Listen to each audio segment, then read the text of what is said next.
हमरा के राती पहरिया में सखी का कही हो,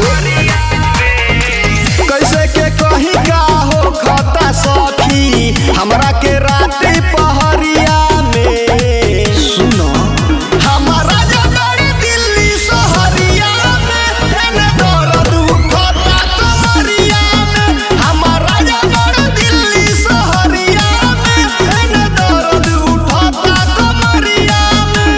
अही माई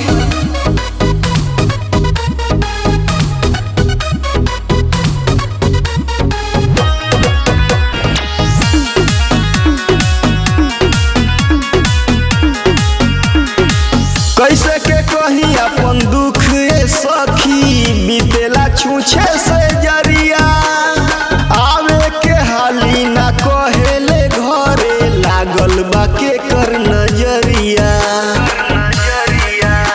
अरे का कही हो, कैसे के कही अपन दुख ए सखी बीतेला छूछे से जरिया, आवे के हाली ना कहेले घरे लागल बा के कर नजरिया।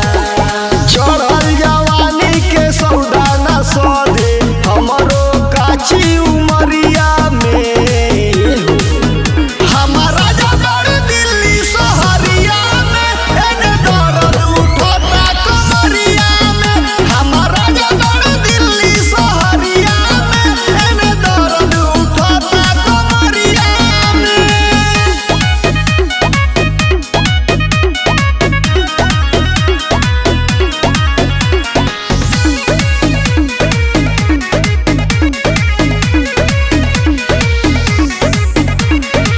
पिया प्रदीप लगे सुनाए रितेश कसहू खबर भेजावा, कैसे बेतर पत उनकर में हरिया उनके तनी बतावा, उनके तनी बतावा। पिया प्रदीप लगे सुनाए धनजी कसहू खबर भेजावा, कैसे बेतर पत उनकर में हरिया उनके तनी बतावा। करे मन मानी होता परेशानी छेड़े सतेंद्र डहरिया में, हमारा जगड़ दिल्ली शहरिया में एने दर्द उठता कमरिया में, हमारा जगड़ दिल्ली शहरिया में एने दर्द उठता कमरिया में। भक्त परेशानी नहीं खे बुझत।